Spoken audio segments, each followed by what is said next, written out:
Diz assim a palavra de Deus. Um dia, Davi perguntou: será que resta ainda alguém da família de Saul, para que eu use de bondade para com ele, por causa de Jonatas? Havia um servo na casa de Saul, cujo nome era Ziba. Diga Ziba.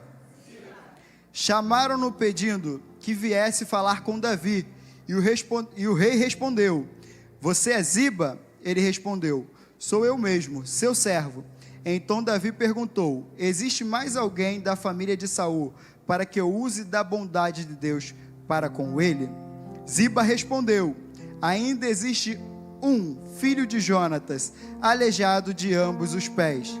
Então o rei perguntou: e onde ele está? Ziba respondeu: ele está na casa de Maquir, filho de Amiel, de Lodebar. Então o rei Davi mandou trazê-lo de Lodebar, da casa de Maquir, filho de Amiel. Curvem suas cabeças. Pai, essa é a tua palavra. Senhor, que aqui não exista o eu, mas que o teu Espírito Santo direcione essa igreja. Pai, que a tua palavra possa se manifestar, que o eu possa assumir em nome do Senhor Jesus. Senhor, que os céus possam se abrir, todos possamos entender aquilo que o Senhor quer trazer para a tua igreja, e que seja uma palavra de alimento, uma palavra de força e discernimento, em nome do Senhor Jesus. Irmãos, eu tenho estudado um pouco sobre essa palavra, e o Senhor trouxe um tema muito forte em meu coração. Nós até entoamos aqui ao ler. O tema é baseado: a casa de Maquir, a mesa do concerto. Por isso a mesa, viu? A mesa do concerto. E antes de começar a falar sobre o filho de Jonatas, eu queria falar um pouco sobre a aliança de Davi com Jonatas. Para quem não sabe, Jonatas era filho de Saul, o primeiro rei de Israel, a qual tinha uma amizade muito forte com Davi, a ponto de que seu pai, quando armava ciladas contra Davi, Jonatas ia até Davi para explicar, para que ele não fosse por certos caminhos, para que ele não fosse até o rei.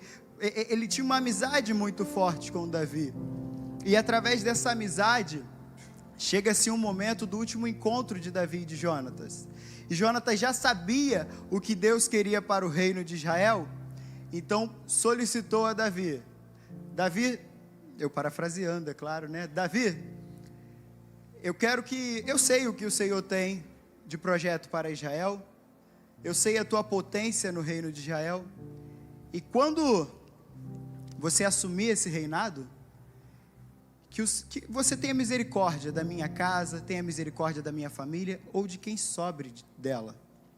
Para quem não sabe, antigamente, todo reinado, toda monarquia antiga, quando um rei se depõe, toda a família deve morrer, para que ninguém crie ciladas contra o novo rei. Então ele fez essa solicitação para que não morresse ninguém da família dele. E sobrou um, né? O filho, Mefibosete. Eu quero falar um pouco sobre Mefibosete, que é esse menino que está até então em Lodebar, na terra do esquecimento, na terra sem fruto.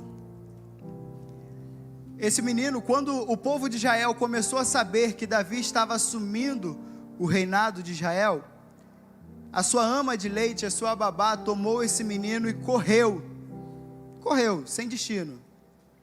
Mas tem um porém: quando ela correu, ela não correu só com o menino, porque ela precisava cuidar dele, então ela levou as malas do menino. E aí o Senhor começou a ministrar no meu coração, porque às vezes, quando o nosso propósito é um, e nós queremos carregar todos, alguma coisa no futuro dá errado. Imagine só se essa mulher não tivesse com peso nenhum, ela conseguiria levar esse menino em segurança e não haveria nada para que destruísse ou acabasse com o futuro dessa criança.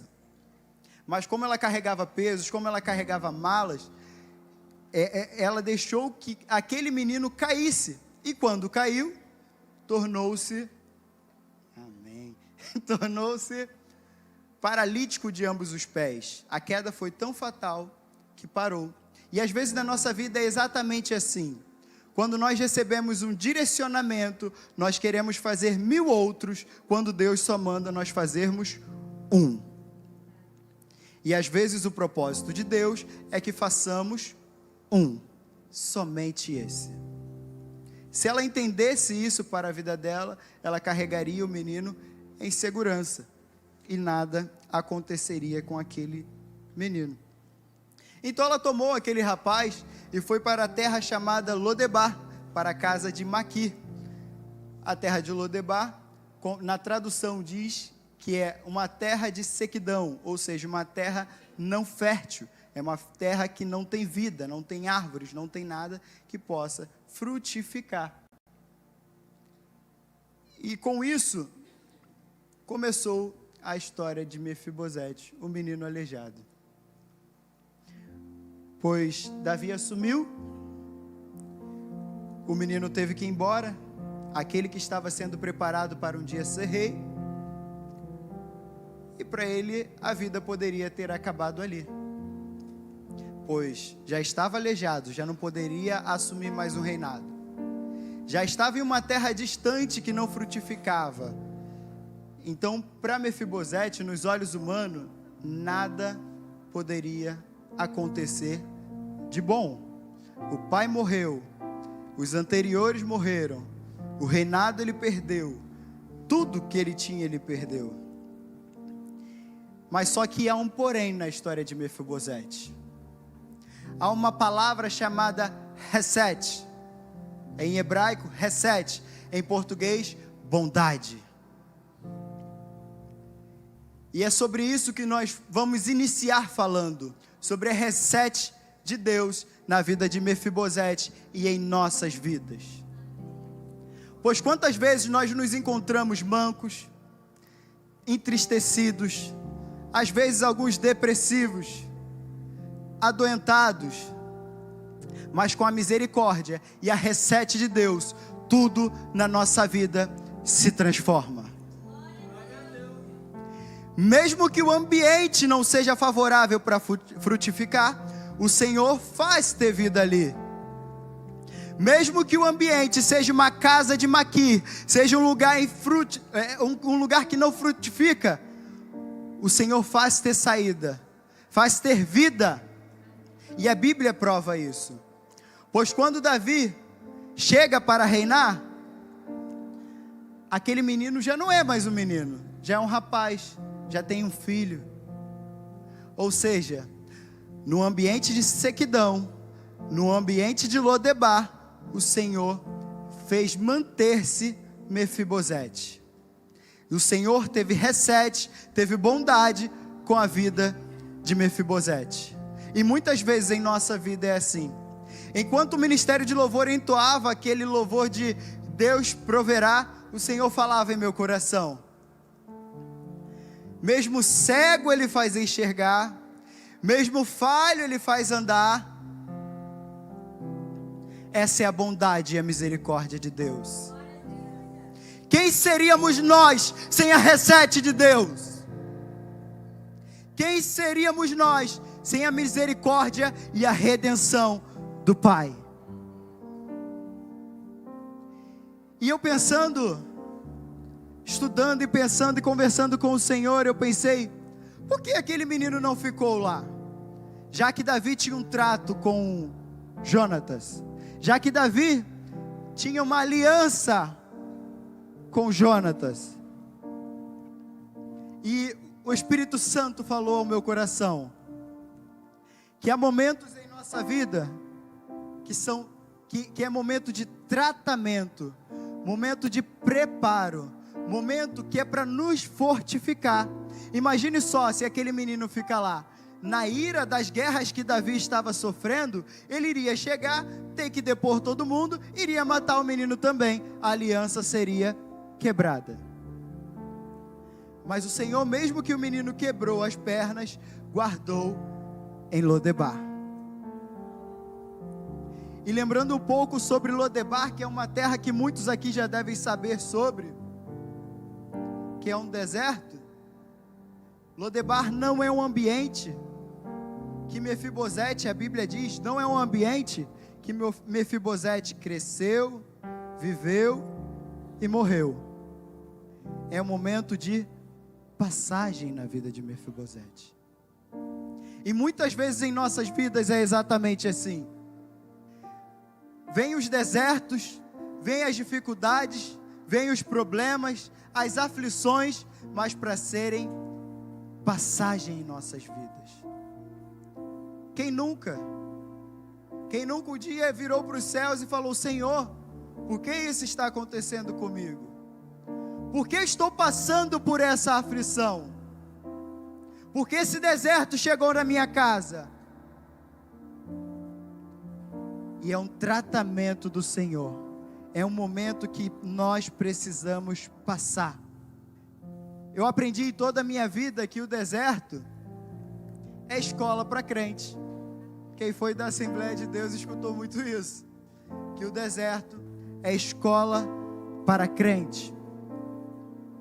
Nós estamos vivendo em uma geração que tudo é oba-oba, tudo é muito fácil, tudo vem de mão beijada.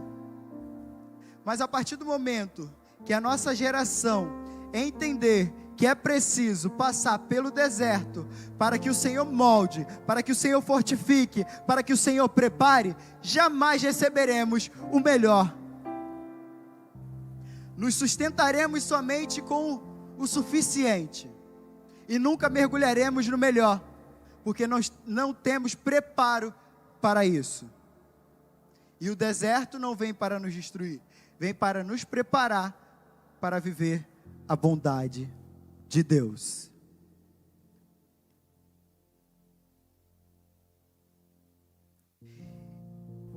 E lembrando desse momento de Mefibosete lá em Lodebar, na terra do esquecimento, na terra dos sozinhos, na terra que não há uma natureza frutífera, eu comecei a estudar, comecei a falar com Deus, e vi certos profetas, vi certas pessoas que o Senhor também levou para momentos sozinhos, momentos de deserto, e ali o Senhor trabalhou na vida dessas pessoas. O principal disso foi Jesus. Quem lembra de Jesus ali sozinho, lá no alto daquele monte, quando Satanás veio atormentá-lo, veio tentar o Senhor? Ali naquele ambiente sozinho, Deus estava gerando o libertador das nossas vidas. Ali naquele momento era um momento de preparo para que o Senhor também fosse o libertador de nossas vidas. Eu consigo lembrar também de Jeremias, sabe? Aquele que o povo diz que é o profeta chorão. Ele no momento sozinho, no momento de deserto, no momento que talvez Jeremias pensasse: não, a minha vida acabou, a minha história acabou, o Senhor não quer saber mais de mim. Mas era um momento que o Senhor estava preparando um profeta diferente na geração de Jeremias. Afinal, se ele não fosse um profeta diferenciado, nós nem lembraríamos dele. Mas o Senhor gerou um profeta diferente, mesmo que o momento era de deserto, mesmo que o momento era sozinho. E nós acabamos de citar um muito importante, que seria o rei Davi. Quando precisou correr de Israel, quando estava foragido de Saul, sozinho no deserto, tentando escapar da mão do rei, Deus ali estava gerando um novo reinado para Israel. Deus ali estava gerando um rei segundo o seu coração. E o Senhor começou a trabalhar em minha vida, que o deserto não é um lugar de morte, que o deserto não é um lugar que nós devemos morrer ali, ou um lugar que nós iremos findar as nossas vidas ali. A partir do momento que nós escolhemos estar com Deus, o deserto é somente uma escola, o deserto é somente um lugar de passagem.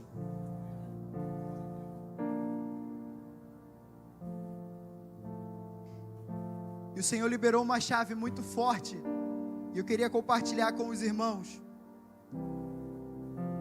que o nosso processo, o seu processo de solidão em Lodebar, é um processo que muitas vezes te prepara para libertar, te prepara para direcionar, te prepara para gerir, te prepara para liderar. Às vezes nós ficamos igual coitadinhos, não, Senhor, por que eu estou passando por isso? Por que eu estou passando por aquilo? Mas o deserto é um aperfeiçoamento de Deus. E quando nós estamos alinhados com a palavra do Senhor e com a presença de Deus, tudo flui até mesmo no deserto. E podemos aprender que aquele menino que depois que quebrou as pernas, depois que ficou sozinho e foi para Lodebar, o Senhor ainda preparou uma casa para ele. A casa que nós citamos como tema, a casa de Maquir, que era aquela casa no deserto, era um lugar de proteção, era um lugar de guardar, um lugar de cuidado. E o Senhor teve esse cuidado com Mefibosete. Afinal, Deus tinha um projeto na vida dele. Você lembra de Jonatas, que eu acabei de citar? Aquele que tinha uma parceria forte com Davi?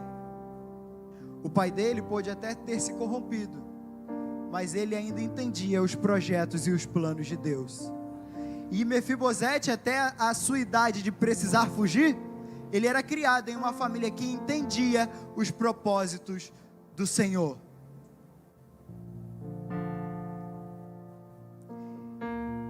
E mesmo que a situação, Lodebar, o deserto, a casa de Maquir, venha para nos desestruturar,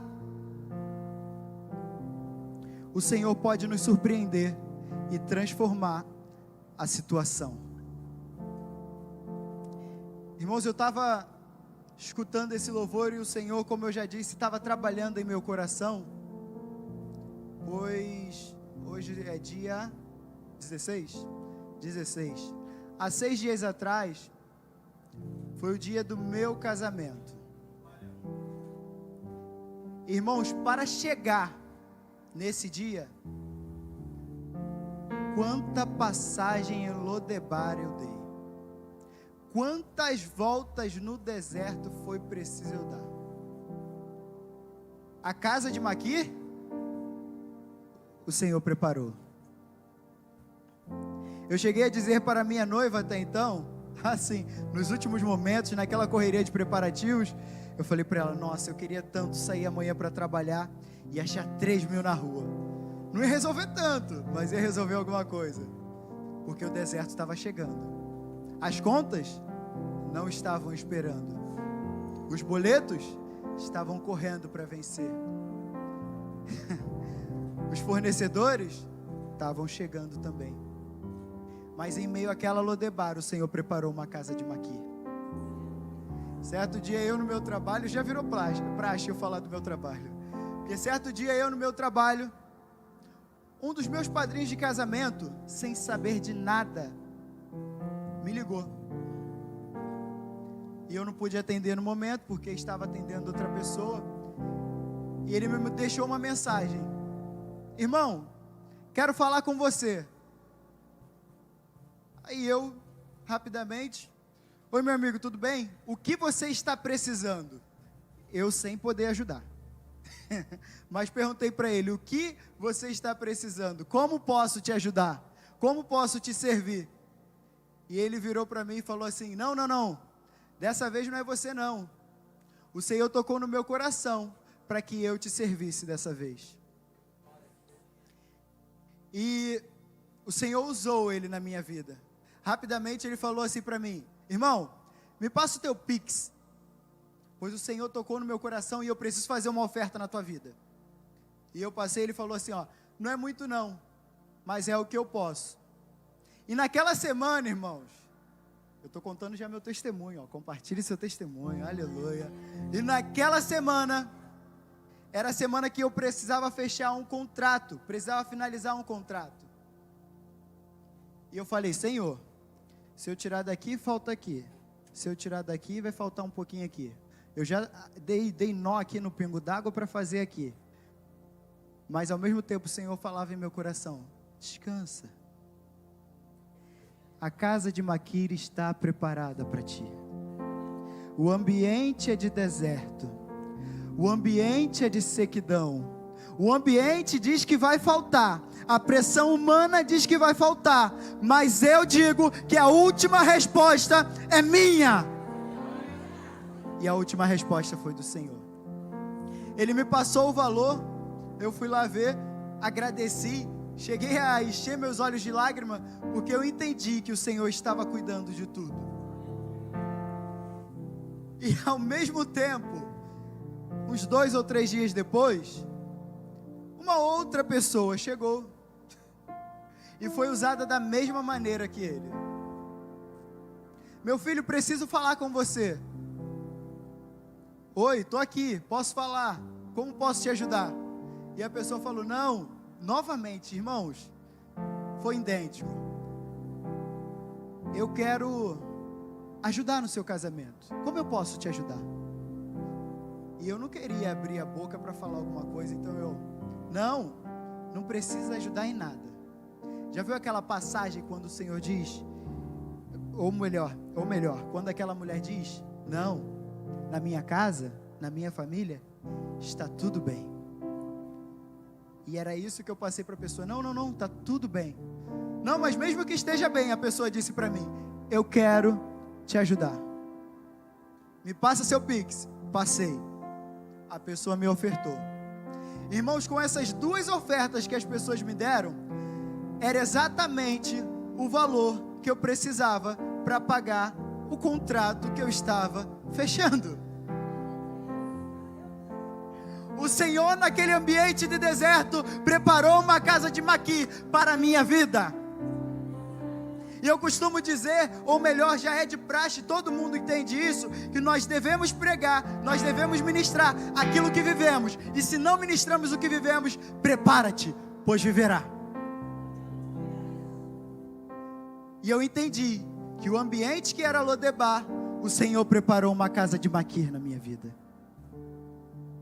E eu consegui fechar o contrato, eu consegui fazer o que eu precisava. E as outras coisas, o Senhor foi acrescentando. O Senhor foi fazendo, o Senhor foi preparando. Da onde não tinha, o Senhor fez brotar. Sabe a terra de sequidão que não frutificava? O Senhor fez frutificar. E quando eu pensei, meu Deus, e agora? O que eu faço aqui? Calma. Irmãos, parece história, mas não é. 2 pessoas sentaram comigo, com a minha noiva, e falaram assim, posterior a tudo isso, Jonathan, Samara, eu preciso ajudar vocês, eu quero ajudar vocês, e o Senhor tocou em nosso coração de te ajudar. Não posso fazer muito, mas eu quero ajudar. E essas pessoas assumiram as últimas contas que nós tínhamos para finalizar. Tudo aquilo que nós tínhamos para quitar, que estava em vencimento, essas pessoas assumiram. Eu digo isso não para vanglória minha, porque eu não sou a última bolacha do pacote, mas para confirmar, e nem a última Coca-Cola do deserto, mas para confirmar que em meio ao deserto o Senhor prepara. Mesmo que o nosso ambiente seja Mefibosete, às vezes paralíticos, não podendo agir, às vezes cego por não enxergar o futuro que Deus pode fazer, mas o Senhor prepara. O Senhor prepara, irmãos. Eu vou dar 1 minuto para você adorar o nome do Senhor e glorificar o nome dEle.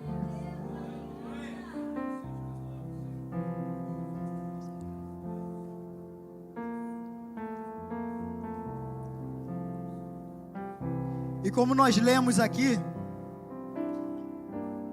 Saul disse a Ziba para que fossem buscar Mefibosete, fossem até Lodebar tirar o rapaz de lá e trazer para o palácio, aonde é a habitação do rei. E aqui eu começo a entender a chamada de Mefibosete.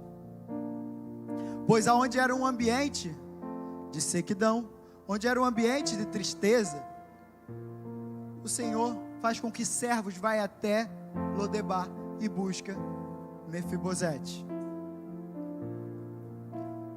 E aquele rapaz vai. Imagine só, como eu já disse, um rei se depõe, toda a família deve morrer. Um rei se depõe, toda a família deve morrer. Exatamente. Ou seja, imagina o pensamento desse rapaz. Será que o rei está me chamando para me matar? Será que eu me escondi tanto tempo nessa terra para morrer agora? Será? Mas como estamos trabalhando nesse ano sobre o livro A Igreja Irresistível, eu estudando essa palavra, eu lembrei da 10ª característica da igreja irresistível, que é a igreja que se arrisca. E vemos que Mefibosete, mesmo numa situação que era de sequidão, passou-se a uma situação que seria de morte, pois até então ele não sabia o que Davi iria fazer com ele. E ele se arriscou a se encontrar com o rei. E chegando naquele lugar, Mefibosete se dobra e diz: rei, teu servo está aqui. Imagino ele tremendo, porque se fosse eu não seria diferente. Teria medo, pois me escondi tanto tempo, estive aqui tanto tempo, para agora morrer. E o rei ordena aqueles homens, ou melhor, o rei pede para que Mefibosete se levante e começa a falar para ele: tudo que era do seu antepassado agora será seu.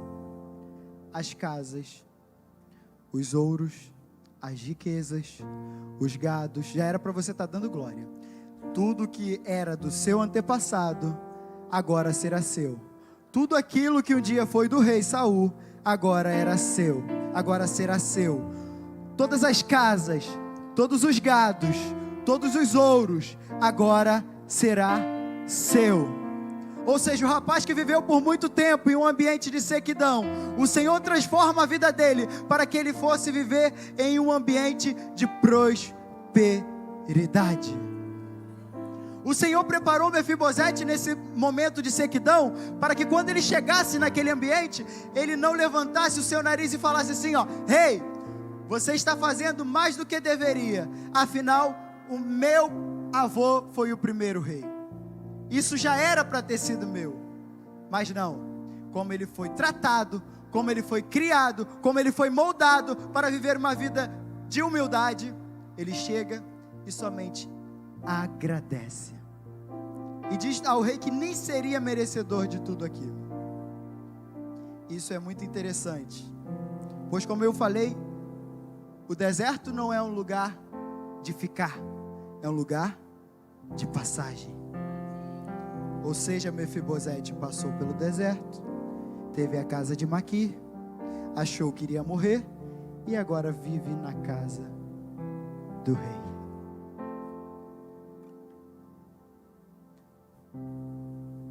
Irmãos, com essa palavra ela estremeceu o meu coração, porque agora Mefibosete chega de uma casa provisória ou uma casa de passagem para uma casa real, ou seja, para um lugar de habitação, de permanência, não qualquer casa, mas sim a casa do rei. Pois Davi naquele momento diz para Mefibosete: ei, eu fiz uma aliança um dia com o seu pai, e hoje eu quero declarar para você ela. Tudo aquilo que era do seu avô agora é seu, todos os gados, todos os ouros, todas as riquezas, mas o principal, você não precisa ir morar em nenhuma dessas casas, eu quero que você more aqui comigo, Pois agora você não será somente o filho de Jonatas, agora você será o meu filho, você será filho do rei. E em nossas vidas muitas vezes é desse modo. Um momento de sequidão vem, um momento de tristeza vem, um momento que nos sentimos abalados vem, mas o rei manda chamar. E quando o rei chama o nosso nome, o ambiente se transforma, o ambiente modifica, a atmosfera é totalmente modificada. E aquela era a nova habitação de Mefibosete. Não uma habitação de passagem, não uma habitação de momento, mas uma moradia de descanso juntamente ao rei. E o que eu acho mais inusitado disso tudo, que além de Davi devolver tudo que era dele, devolver tudo que era do seu avô, além de dar moradia, Davi diz o seguinte ao menino: a partir de agora, vou ler.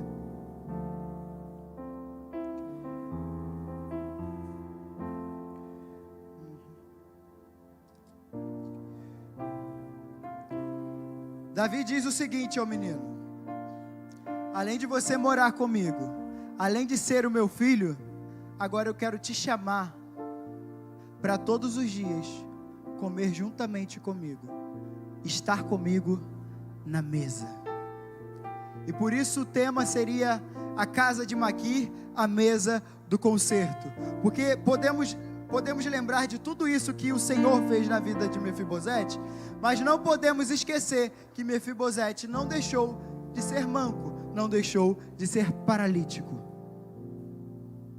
E Davi chama Mefibosete para todos os dias comer o pão na mesa do rei.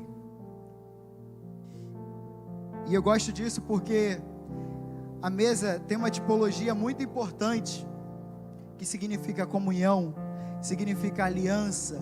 E uma mesa do rei, o rei segundo o coração de Deus, acredito eu que aquela mesa, o que mais tinha seria a comunhão e a presença de Deus. E aquele menino, acredito eu, que se sentiu inferior por ser daquela forma, pois naquela época, quem era paralítico, quem era doente, quem era desse tipo, nem poderia adentrar no palácio do rei, nem poderia ter acesso para falar com o rei.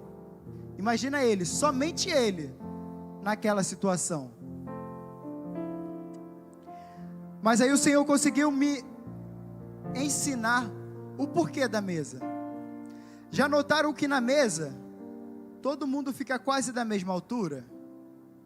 Na mesa, só fica à mostra a nossa identidade. Na mesa, só consegue identificar quem somos nós, não por característica de, olha, esse é manco, esse não tem o braço, esse é pecador, esse daqui é falho. Não, não, não. Na mesa do rei, tudo se ajusta. Na mesa do rei, todos têm a mesma medida. E acredito eu que aquele rapaz ainda se sentia inferior,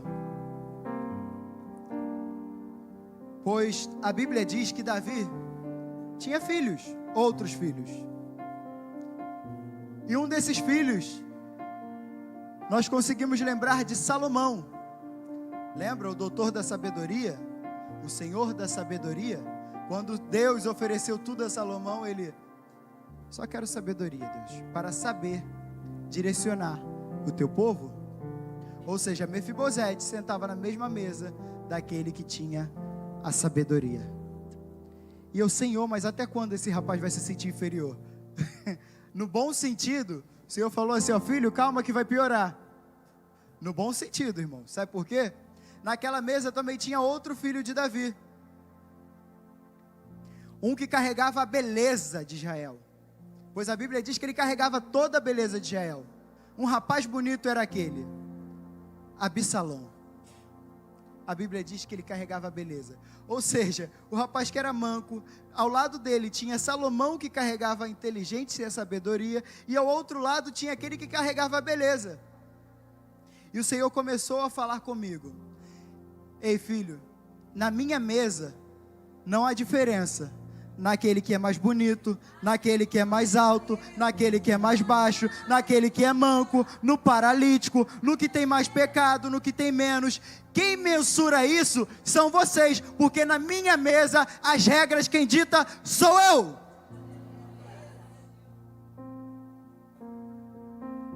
Eu imagino todos aqueles filhos preparados para tomar o café. Viaja aqui comigo, irmãos. Viaja aqui. Imagina aquela mesa bem grande. Davi lá na cabeceira, Salomão de um lado, Absalão de outro, os outros filhos de Davi. E a Bíblia diz também que os homens de Davi sentavam-se àquela mesa. Ou seja, aqueles guerreiros sentavam-se à mesa. E novamente falar sobre a mesa. Um daqueles guerreiros era um que, para proteger aquele reino, para proteger aquele rei, ele guerreou tanto que a espada entrou em sua pele. Ou seja, imagine só, aquele rapaz aleijado, manco, estava sentando do lado do rapaz da beleza, do da sabedoria e dos guerreiros mais potentes de Israel. E como o Senhor já falou, na mesa dele quem dita a regra é ele. E viaja aqui comigo, ele sentado, Davi sentado naquela cabeceira, os rapazes todos sentados, ele já pronto para meter a mão no pão e se alimentar, para partir para as atividades do reino. Davi diz para um deles: calma, calma, calma, calma. Aguarda aí, espera. Eu imagino um deles falando para Davi: mas pai, como assim? Eu e meus irmãos estamos aqui. Os seus guerreiros estão aqui. Não falta mais ninguém, por que não podemos comer? E Davi então diz para aqueles: calma, ainda falta um. Ainda falta um. E de repente, viaja aqui comigo, irmãos. Essa mensagem é para a gente estar naquele ambiente. E de repente se escuta os barulhos de muletas. Quem já viu alguém andando de muleta sabe. Lá no fundo daquele palácio. Imagine só. Não tem como. É assim, né, Cíntia? Aquele barulho, tá, tá, tá. E aqueles rapazes que não sabiam, que barulho é esse? Da onde está vindo esse barulho? E Davi dá aquele sorrisinho e fala: está quase na hora de nós comermos, pois ele está chegando. E aquele rapaz tentando correr com aquelas muletas, porque não conseguia andar, e chega: ai meu pai, me desculpa, no primeiro dia eu acabei me atrasando, me desculpa. Ele diz: fica tranquilo, filho, nenhum de nós comeríamos sem eu ter você comigo, afinal, você é meu filho. E é isso que a graça e a reset de Deus faz conosco. Outrora nós estaríamos em um ambiente pecaminoso. Outrora nós seríamos totalmente errados e falhos. Mas o Senhor fala: a mesa está posta. O banquete está aqui. Está tudo preparado para te receber. Olha para essa pessoa do seu lado e fala assim: ei! Diga com mais força para ela acordar: ei! O rei te chama para a mesa. E lembrando da palavra que o pastor Miqueias deixou aqui para nós, em que mesa nós temos nos assentado? Será que nós ainda sentaremos nas mesas que nos mensuram, que nos apontam o nosso pecado e diz: ei, você é manco, senta lá no último lugar. Ei, você é devedor, senta lá naquele lugar. Ei, você cheio de pecado, nem senta na mesa. Pois na minha mesa você não pode sentar. a minha mesa é só para gente de outra classe. Se nós pararmos para analisar, em algum momento já existiu essa mesa para nós, né? De alguém falar assim, não, você junto comigo? Pode não, porque eu sou melhor, porque eu faço melhor, porque você é manco, porque você é Mefibosete. Mas há uma mesa, irmãos, preparada para nós. E o Senhor precisa de corajosos para que se assente à mesa. E continuando, eu imagino Davi na cabeceira daquela mesa, todo já assentado, Mefibosete junto e se alimentando. E ele, metaforicamente, um rei representando a presença de Deus,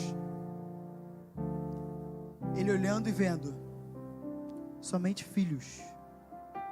Ali ele não via o paralítico, ou da sabedoria, ou da mão ferida pela espada.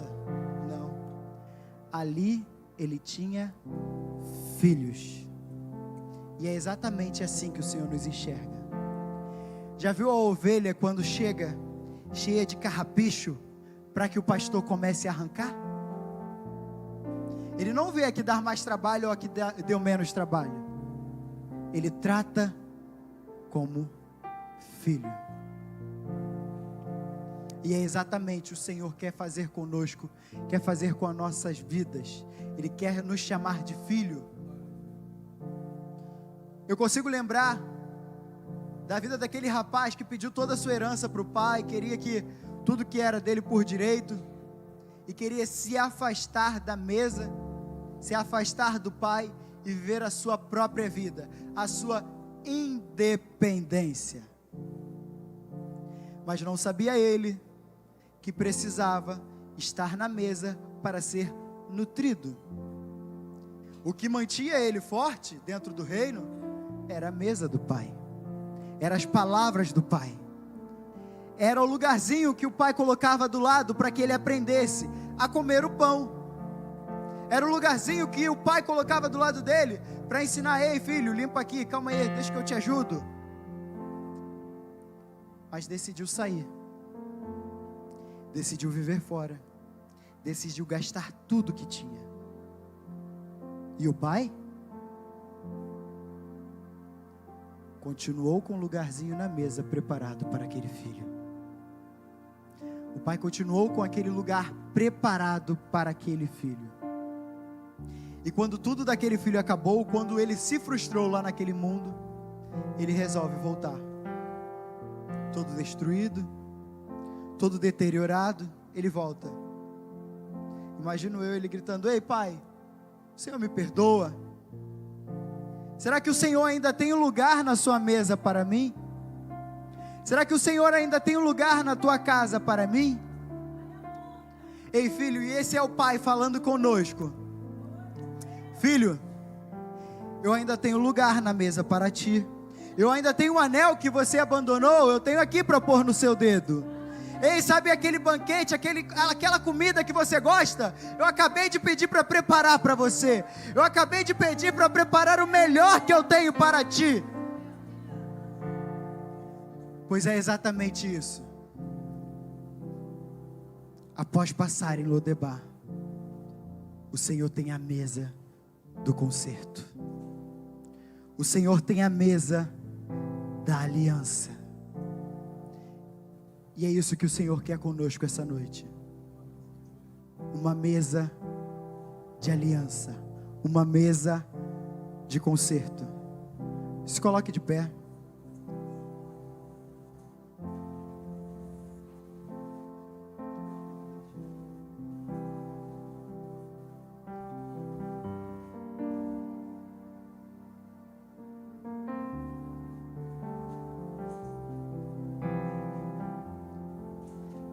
Na mesa do Pai, fale isso para a pessoa que está do seu lado. Na mesa do Pai, não existe aleijado. Na mesa do Pai, não existe o pecado. Na mesa do Pai, Você é filho. Aleluia. Pois a mesa do Pai cobre todos os defeitos. A mesa do Pai nos dá uma nova identidade. A mesa do Pai nos conserta, arranca os carrapichos do pecado e nos faz veste nova, nos dá veste nova, nos dá aliança, nos transforma, nos faz novo, nos dá nova identidade. Essa é a mesa que está posta para mim e para você essa noite. É a mesa do Pai.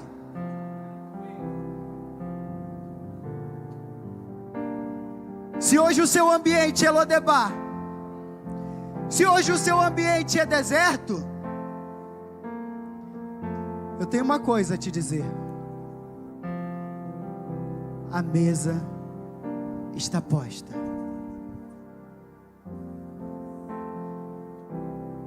Basta uma escolha tua e tua vida pode mudar. O deserto você não irá precisar viver, pois a mesa está posta para ti.